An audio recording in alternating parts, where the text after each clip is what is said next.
Adams State College. Great stories begin here. All right, well, let's go ahead and get started. We've got a full house here.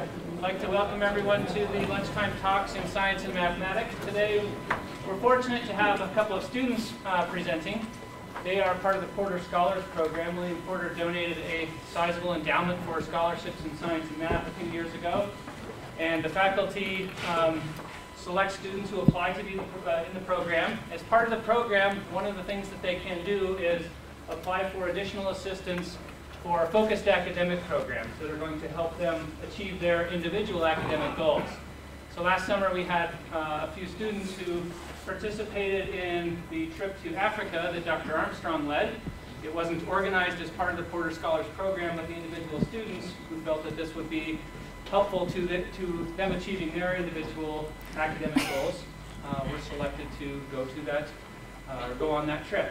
So we have two students today presenting, Kayla Lanoue, who is a earth sciences major, and Loraine Glidewell, who's a biology major.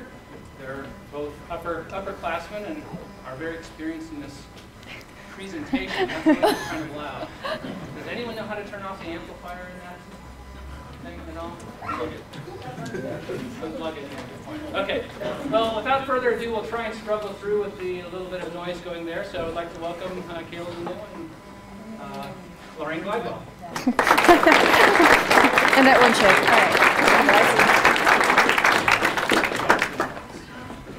Get in here already.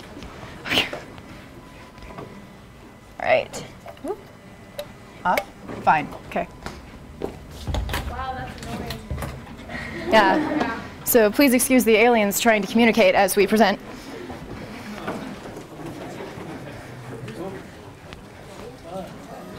All right, we're going to start talking. So, ooh. Oh, yay!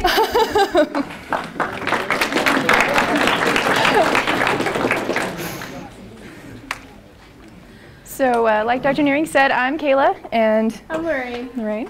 And we are talking about the natural and cultural history of East Africa. This is a very small snippet of what we actually did and saw, because 14 days in another country, it's hard to compress into 45 minutes, but we'll try. So, first we'd like to show you where we went. Everybody knows where the African continent is, right? We didn't include an inset map for that. Okay, all right, we were in Tanzania, so you got Kenya up here, you have Mozambique down here. It's kind of an outdated map. And we did a kind of a circuitous route across the top here. We started out in Nairobi, Kenya, and we crossed down, and all of these parks here, these dark green sections, we went into at some point. We didn't see Mount Kilimanjaro except from a distance, but we did cover all of these parks down in here, including Tanzania and Manyara, and Ngorongoro Crater and Serengeti. So, we had some learner outcomes that we were expected to fulfill on this trip. The trip could have been taken for credit for geology, geography credit like I did, or for biology credit like Loraine did. So, And if you took it for biology credit, then there were some learner outcomes that you needed to fulfill, which were expected since you were going to Africa. And this was really wonderful as a wildlife major because it really dealt with some of the few remaining megafauna found on Earth and conservation efforts. So I'll be discussing a little bit about that with what I researched for this trip. And the geologic history of the African continent, particularly in East Africa, is incredibly complex, and it had a major role in shaping the landscape. So that's mostly what I examined with my paper, was the East African rift system. And we also did a lot of descriptions for the geomorphology and landscape evolution of East Africa on the trip. Oh, my turn. Okay. Where's your slide? My name is Loraine Glidewell, for those of you who don't know me and didn't catch it when Dr. Nearing introduced me.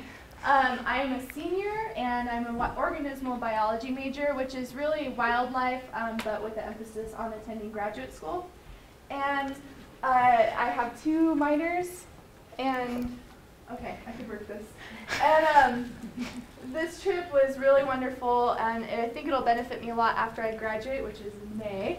And I hope to go to graduate school and get my master's, maybe a PhD, at least a master's. I think I could do that. And there was a vehicle driving around the Serengeti that had Carnivore Research Lab on the side, and man, that would be a really cool job in the future.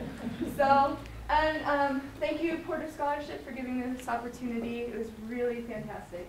And that's me in Ngorongoro crater, happy as a clam. So for my research project, I did the eastern black rhinoceros, Diceros bicornis, and I chose this because Ngorongoro crater is one of the last places on Earth where you can actually see this. Unfortunately, we didn't really see one.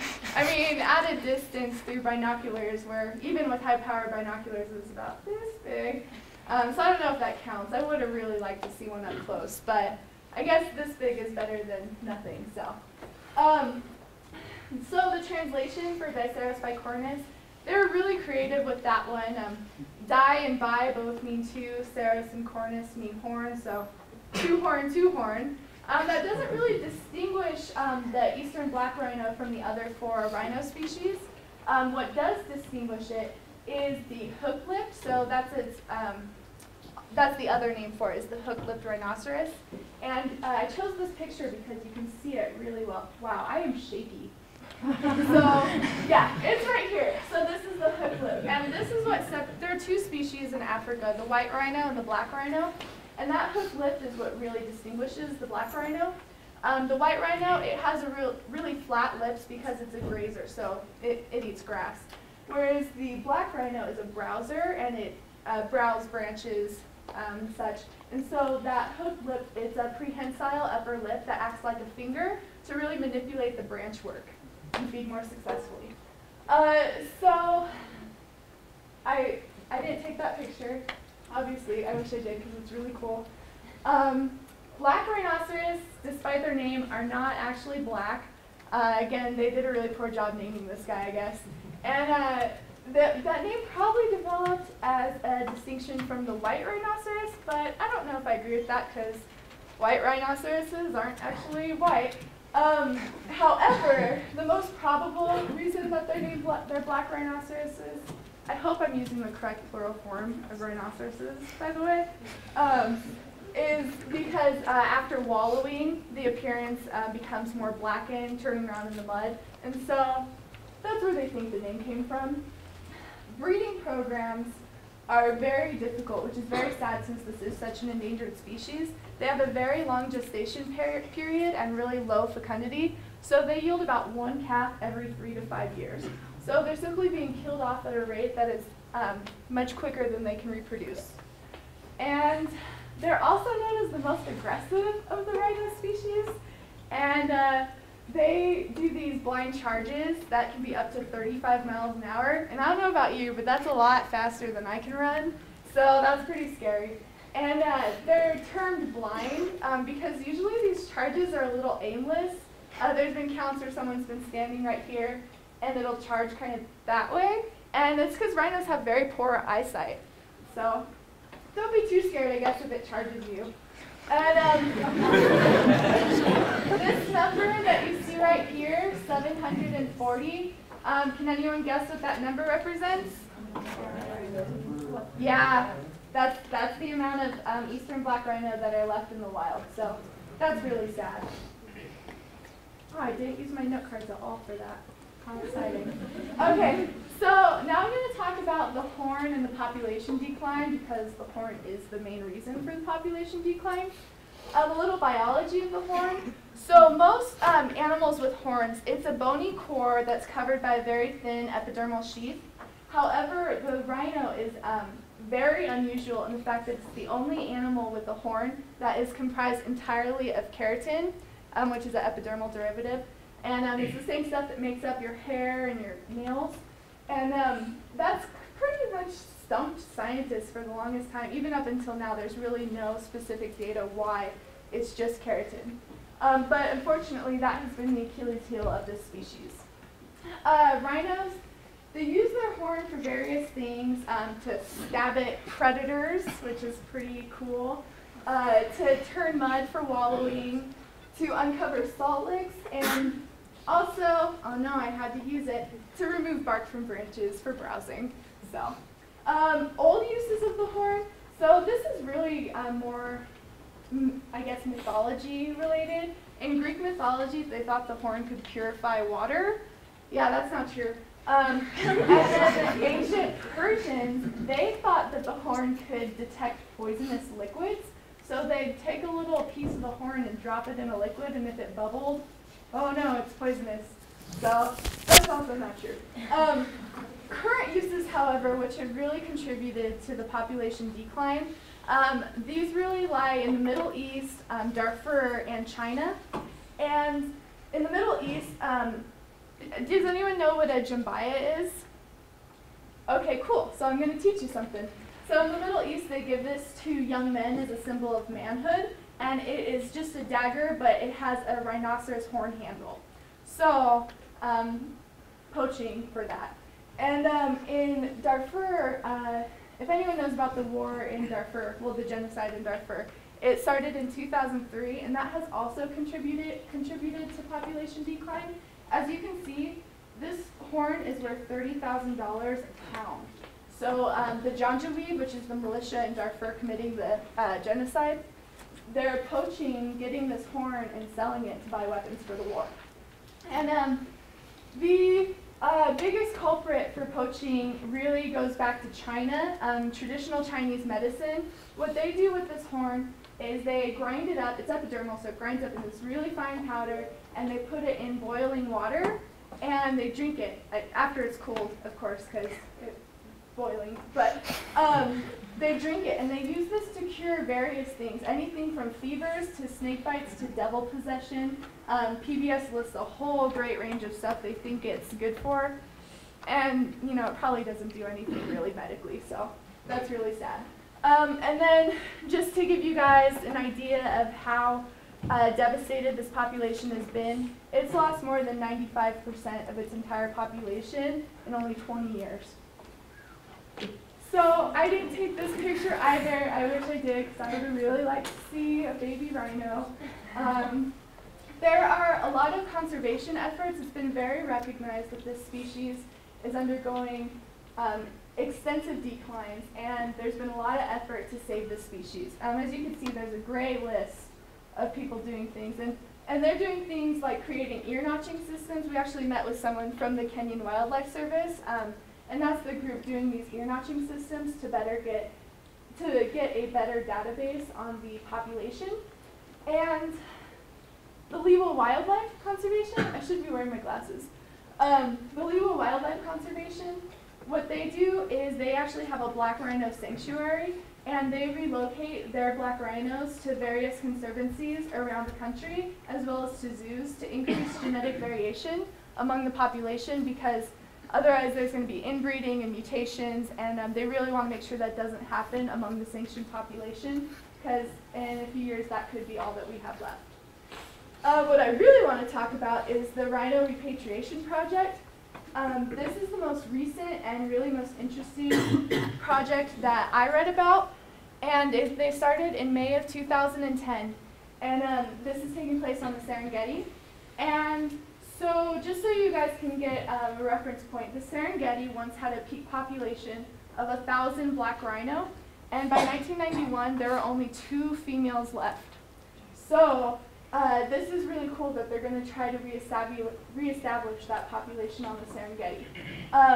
Now currently, when we traveled there were supposedly 33 black rhino on the Serengeti. Well, this project is going to relocate 32, so that nearly doubles the entire population on the Serengeti, which is just amazing. And they have really extensive protocol to make sure that this is successful. Aboma, so if you guys know what acacia trees look like, they have huge thorns. Oh, I'll talk about those later. Aboma is pretty much a fence line barrier of all these acacias piled up, so you don't get predators crossing.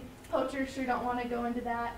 And so it's really going to protect them, and they're going to monitor them in this boma during the wet season and the dry season, just to make sure they build up resistance to the tsetse fly, which carries the sleeping sickness, which affects humans and animals.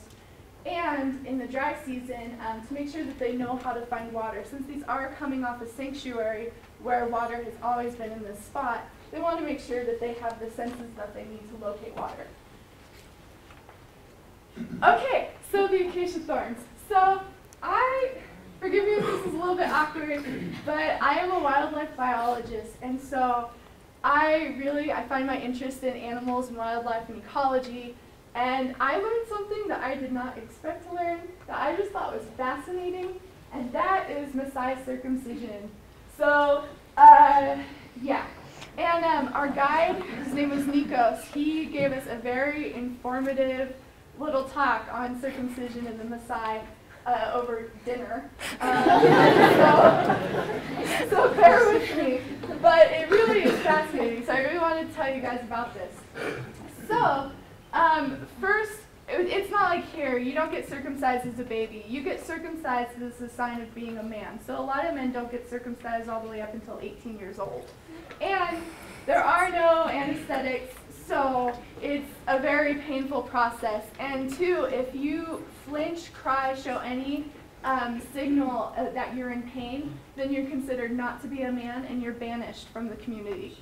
So, before the child undergoes circumcision, the father comes in and begs him, please, please, please don't do this, because they don't want to lose their son. The mother comes in and says, please, please, please, just wait, just wait. The grandfather comes in and says, please don't do this.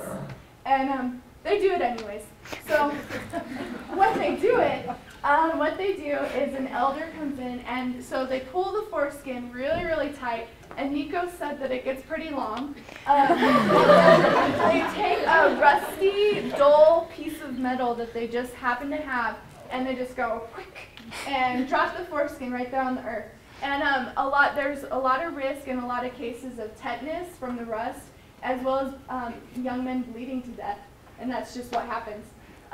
So after the foreskin fell on the earth, they just leave it right there, and they tuck in the little pieces that are left, and they use these acacia thorns, like stitching, and they just stitch them. And these acacia thorns are about this long, and by the time they're done, they have this crown of 8 acacia thorns. And if they survive and they don't flinch and they're a man about it, the grandma comes in and she lights the foreskin on fire, and the foreskin becomes ashes in the earth, and the boy becomes a man. And that's it. So I thought that was pretty fascinating. I hope you guys did too.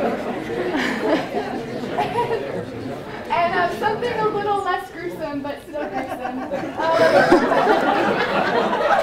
This was my favorite moment. So like I said, I'm a wildlife biologist, and it just doesn't get much cooler than this. Our first morning on the Serengeti, we got up at 5 o'clock in the morning. We weren't expecting to get up at 5. It was a last-minute call, so we were all very, very sleepy. And then we go on this game drive, and you could see like 1 or 2 vehicles lined up, which is pretty cool because it wasn't like the 20 or 30 that you'd expect. And we got to get right up close to this lion kill. And man, was it amazing. You could see the whole hierarchy. The adult male lions, they've already fed, so they're kind of rolled over on their belly with blood on their neck and just like passed out in a food coma. And the female lions, as you can see here, by the time they got here, some were sleeping. That's probably a male. I don't know. And but some are still eating, so it's really cool. Their necks are so strong to be able to just pull flesh off like that and take it down. But so we got to see the female lions eating, and then you can't see it in this picture, but way out at a generous distance were hyenas. You can see their little teacup ears just all the way around the kill, waiting their turn. So the hierarchy was really neat. Two, if you guys can see this horn right here, this is a Cape buffalo, and these are big, big animals. So it's really amazing for a pride to take one of these down. I read that over half of the lion kills on the Serengeti are wildebeest, so it's really cool to see a Cape buffalo. And I read a little bit in how they do this. So they pile up on the back and get the animal to stumble, and once it stumbles, they, well, okay, so you guys know we have mountain lions here in America, and they kill differently than African lions. Mountain lions, what they do is they bite the neck on the cervical vertebrae, and they twist and rupture the spinal cord, and that's how they kill their prey. Lions, however, they suffocate their prey, and they do this 2 ways. They either clench the neck and collapse the trachea, or they bite their nose until they suffocate. either way, it's a pretty slow and painful process. And that's how they kill a cave buffalo, and we got to see the aftermath of that, which was really cool. And that's National Geographic stuff, and like I said, as an aspiring wildlife biologist, it doesn't get cooler than that. Thanks for listening.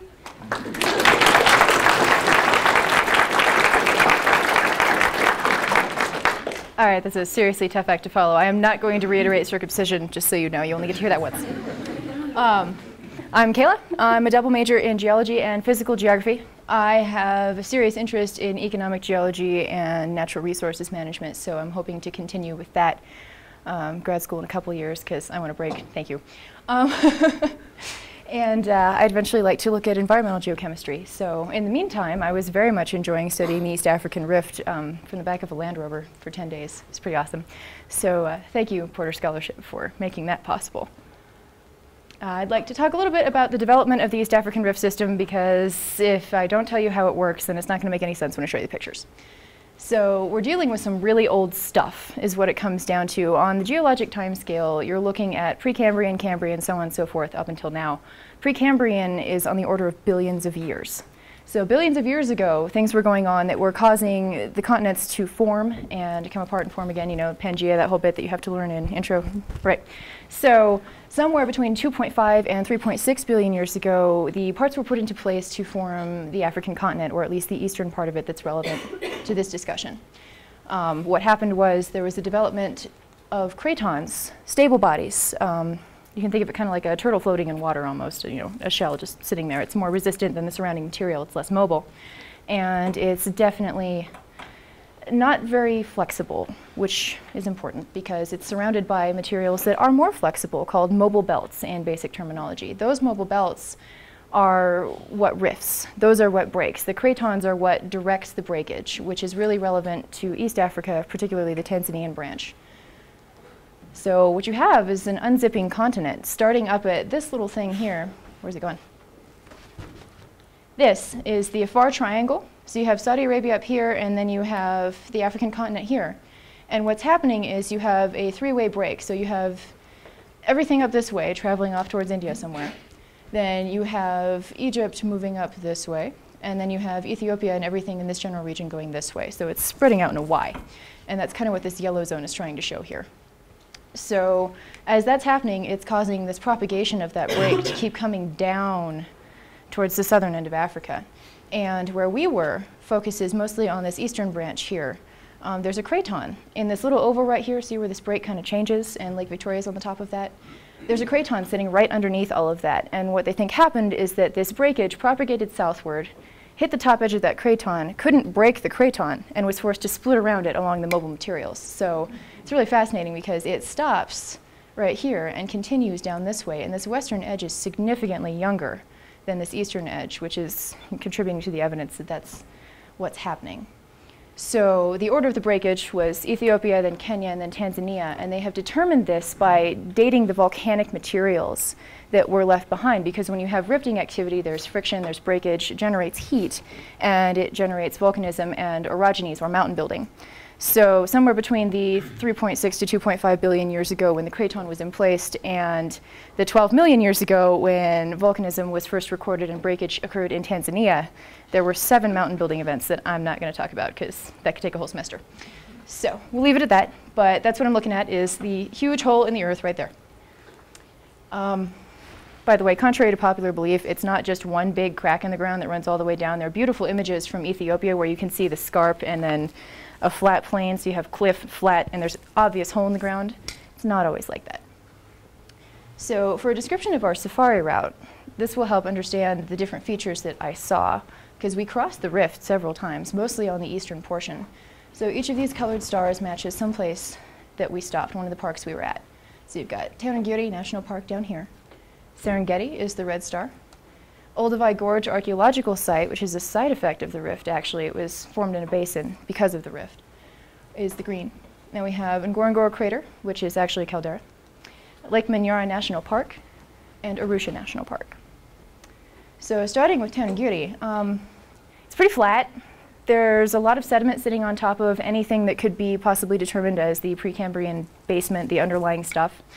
But in places, the river actually cuts down, and you can see some really nice exposures. And this, there were a lot of rolling hills and open plains covered in acacia. It was absolutely beautiful. And in some cases, I was able to get a nice exposure of some of the sediments. The wildlife was kind enough to act as scale for me. So, yeah, I'm not a biologist, sorry guys.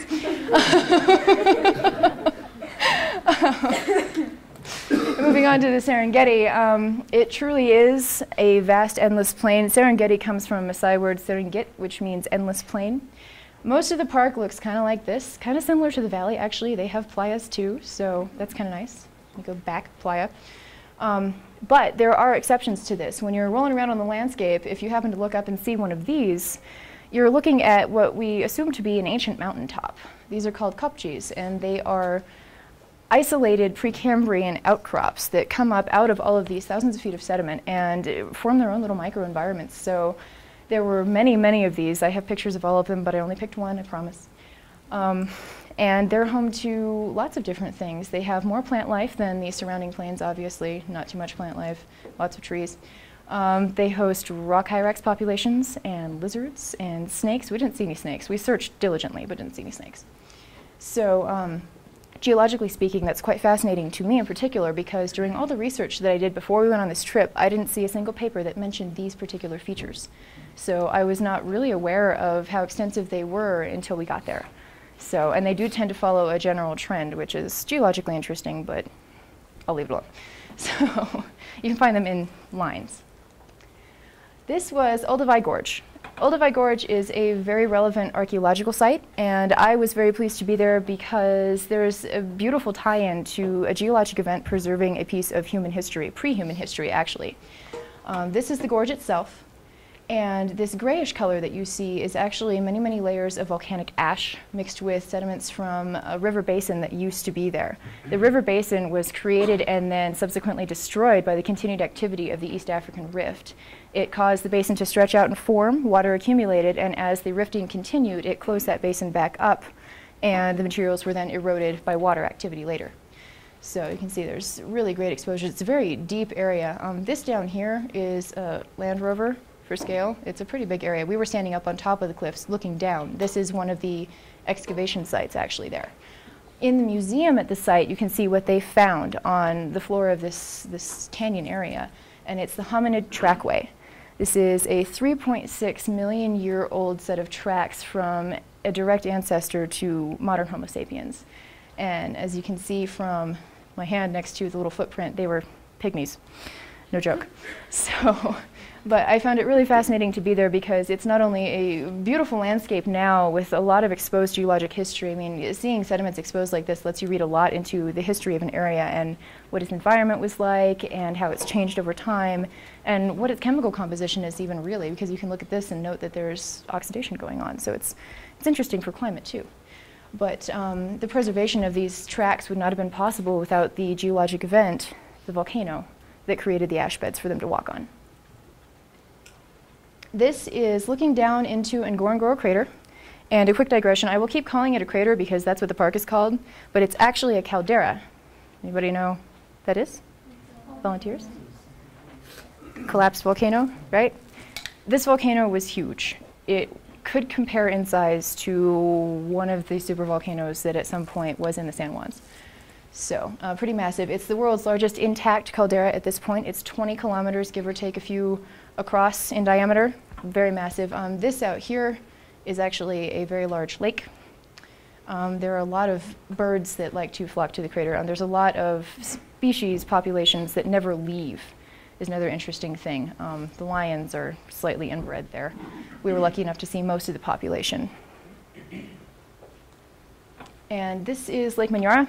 Before I even got into the park, I was actually taking pictures for geologic scale. Still haven't figured out quite what that one is.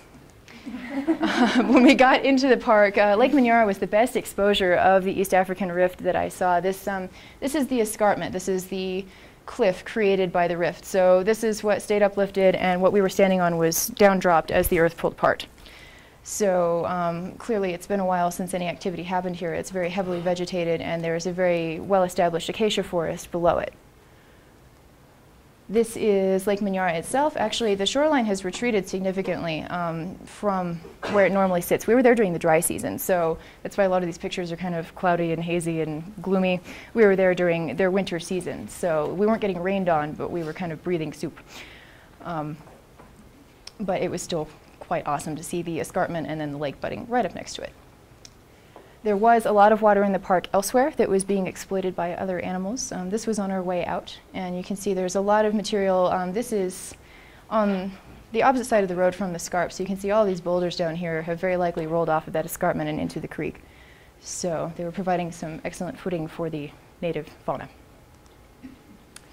Something interesting that I learned was that birdwatching can be not so boring after all. During the first round of me giving this talk, I was actually perched up on a very large log avoiding these things. They're marabou storks, and they stand about this tall, and they're very aggressive when it comes to eating your lunch because they want it. And considering that their heads are about this long, you kind of want to give it to them.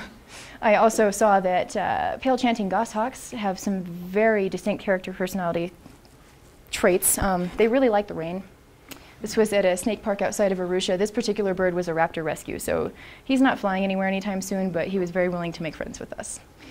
Other species that I never thought that I would see in person that I was pleased to see were things like these crowned cranes, secretary birds. They're very cool. Ask Dr. Armstrong about those sometime. This is a lilac-breasted roller. The colors are vivid. I was really sad that this picture didn't show that very well, but they're beautiful little birds. And kingfishers.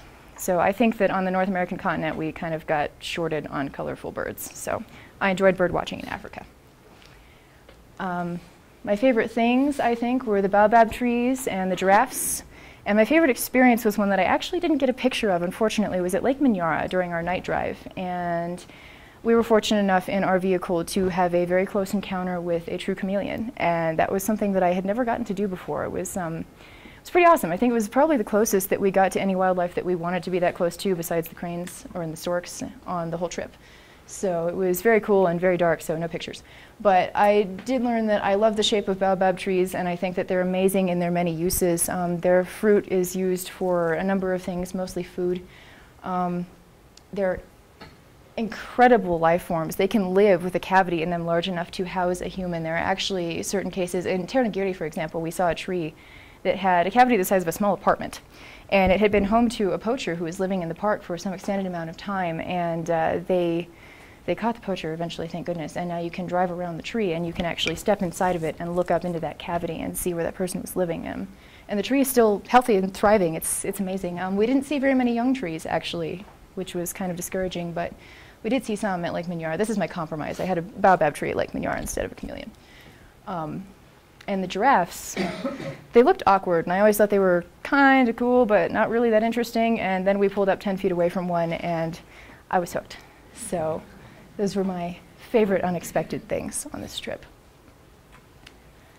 Before we go, we'd like to talk to you about one last thing that we got to experience, and that is the Jifundishi Free Library.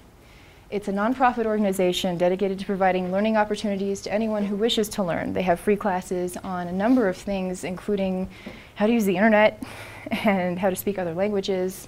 And they are attempting to provide internet access and scholarship opportunities for more people. They're one of a number of free libraries that are slowly becoming a connected network in East Africa. And we had the pleasure of being able to go visit this library and spend about an hour and a half or so just talking to the people there and learning more about what they're about. And it was really an amazing experience. And so as you can see down here, since we got, it was very unfortunate because we got to go to this wonderful place and see these little kids reading these books, all in English, by the way. But we really didn't have the time to actually help out and contribute to Jifundishu. So Dr. Armstrong is actually heading up a donation program to send as a scholarship to Jifundishu. If anybody is interested, please contact him. There is some money left over from the Africa trip, and those of us who went have already contributed to that donation. So yeah, please consider doing that. Thank you.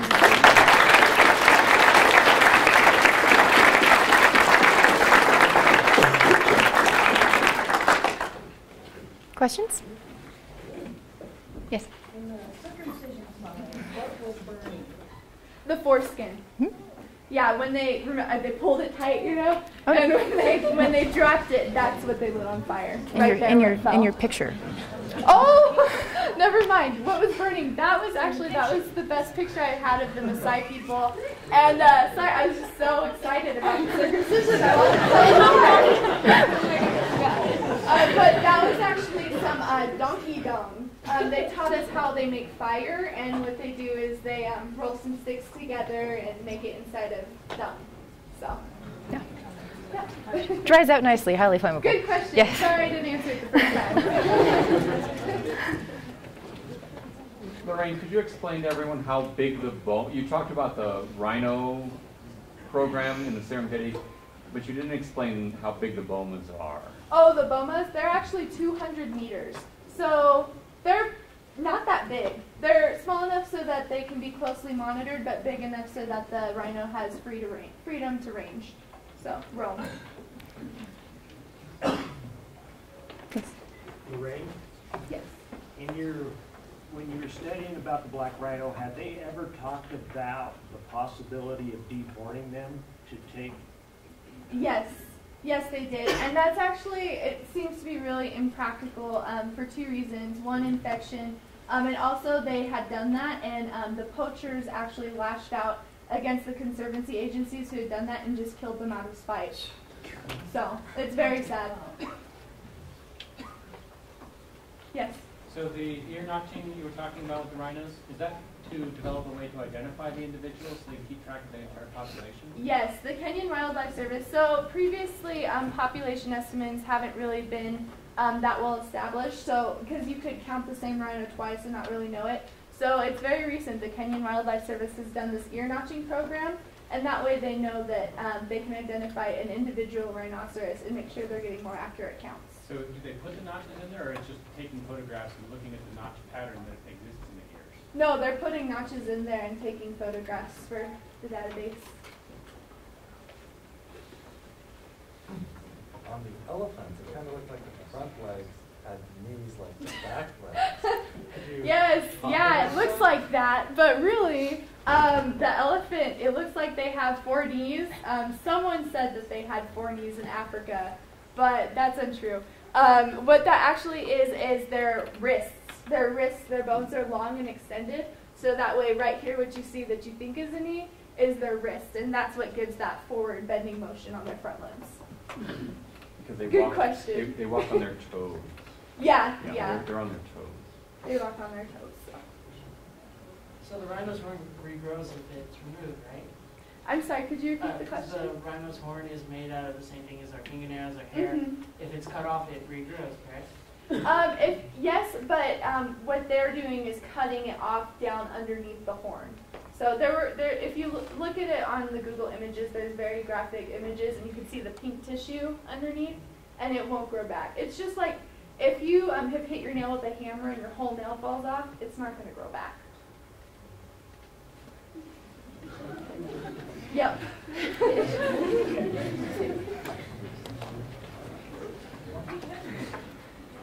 With respect to the baobab trees, you said you didn't see many young ones. What is the typical age of one of those trees? Are we talking a few hundred years, or is it longer than that? Isn't that what they estimated, a couple hundred years for most of the Maybe ones? 1,000. They Yeah. can't age them. They don't have rings like our trees, so they can't really age them, but they think they may live into the thousands of years. Yeah, and they're absolutely massive in diameter. The picture of the one that I showed on the far right was actually large enough to probably, if there had been a hole cut in it, we could have driven the car through it. So, yeah, they have a very strange spongy tissue, so you can't age date them like we can with dendrochronology for our trees here. So how big would you say they are in relation to this room, the base? In relation to this room, the base of the average size ones at Tanzania, if you started at this row of tables here and brought it out to the wall, that would be a small one. So they're massive, and if you look at the bases of them, they're not pretty smooth bark trees either, because elephants are very fond of chewing them. So on the bottoms of those pictures, I don't know if you noticed, the bark was really roughed up. It's only roughed up to the level where elephants can get to it. So if you put all the trunks back that the elephants took out, they'd probably be a little bit bigger than that even. They hold thousands of gallons of water. Yeah. Which is Yeah, and they can continue to hold thousands of gallons of water even with large cavities in them. They don't rot out from the center and die like trees that we would expect to see here in our part of the world. So, amazing survivors. Were you guys able to eat with any of the tribe members? In a manner of speaking, our cooks were from a certain tribe. But no, we didn't actually eat with the Masai. And that's a good thing. yeah. Yeah. You want to explain their diet, Loraine? So it's traditionally known that they lived off of blood and ash And milk. And milk. and milk. And but what they eat now, they eat a lot of fruit. But the thing is, if we were to go out into Africa and just pick a fruit off the tree and eat it, we'd probably get really, really sick. And two, if we were to try their traditional blood and milk and ash mixture, we'd also get very, very sick. So we, unfortunately, darn, didn't get the chance to do that one. Yeah, contrary to popular belief, they do herd cattle and they do keep other animals like goats and sheep, but the cattle aren't slaughtered on a routine basis unless there's a very special occasion like a circumcision. They actually keep those cattle alive and they will subsist on the nutrients they obtain from the mixture of their blood and milk. So, and they've been doing that for quite some time. Somehow they've adapted to survive quite nicely on that. They're one of the only African cultures, actually African tribes, especially in East Africa, that has a lactose tolerance past infancy. So, something else interesting. Anything else? Any other questions? Could you talk about the application process and how you got to go on this trip? Yes. So, if any of you are science majors and don't have the Porter Scholarship, please work hard on your grades and apply because it gives you such wonderful opportunities, as you saw. And what you have to do for a focus project is you have to fill out an application just like you would to get the Porter Scholarship, with the addition of an intensive essay on how this trip will benefit your major. For me, this was very easy to write because, I mean, this is wildlife that I would never get to see here in America outside of a zoo. And for Kayla, It was millions of years of landscape evolution, and we got to drive right across it, over and over. yeah, as long as you can write a persuasive essay on how this is going to benefit you in the future and how this applies to your major, then you have a good shot. Yeah. And to be a Porter Scholar, by the way, keep your grades up, 3.0 declared science major. So you can see any, Dr. Nearing in particular, Dr. Armstrong, Dr. Benson. And there's applications in front office as Mhm. well. Yeah. Thank you.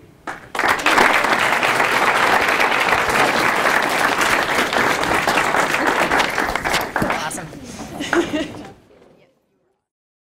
Adams State College. Great stories begin here.